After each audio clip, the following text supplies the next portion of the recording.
All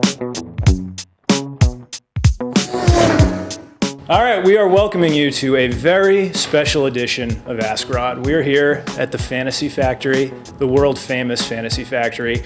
Rob Dyrdek, you might recognize him from our board of directors. You might recognize him from MTV, but we're here for a great charity event.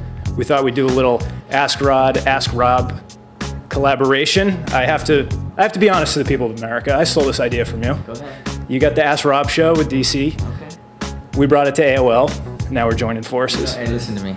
I've stolen a lot of great shoe designs from Nike, and did really well with them. So I think that it's only fair when you come up with a classic idea that everybody should be allowed to share it. And we got similar names, so it's all good. It works. All right, so let's jump in to the first question. Hey Rod, a question for you. If you don't have a lot of money, how do you get more money to do what you need to do?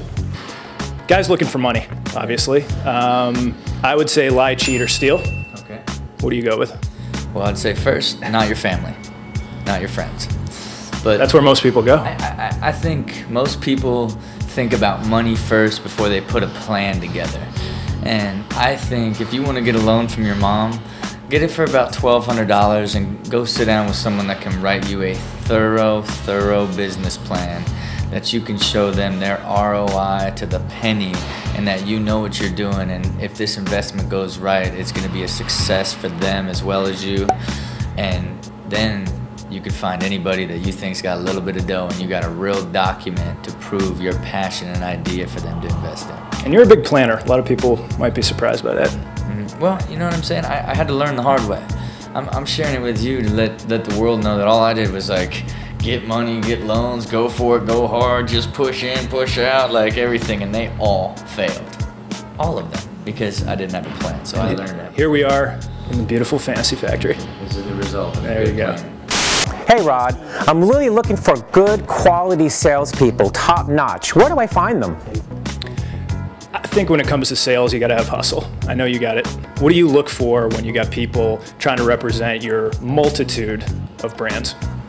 Man, you want to know what I think is as tough as it's to say, it is a personality-based business is sales, and I also think that there needs to be a genuine realness to a person. I think as long as you're being real and seem fair, you're a lot more likely to engage someone and get them to ride with you and believe that you have their best interest at heart. It's some goofy, wacky, like snaky guy is not gonna get sales done.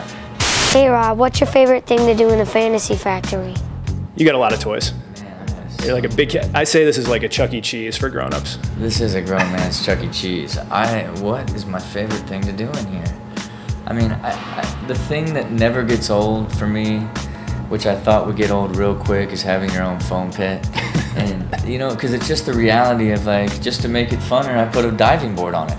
I've slam dunked into the hoop. I've ridden go-karts and motorcycles. I've just got to use it on so many levels. And I've got a Skate for Life mascot uniform with skateboard wheels I'm about to fly into it. It's sort of endless excitement without too much danger. For my money, go with the American Gladiators tennis ball gun. You want to know what I would say? The only Though I've never been shot with it, so I may rethink that. If you want to take one in the neck, you will have an experience of a lifetime. I'll take your word for it.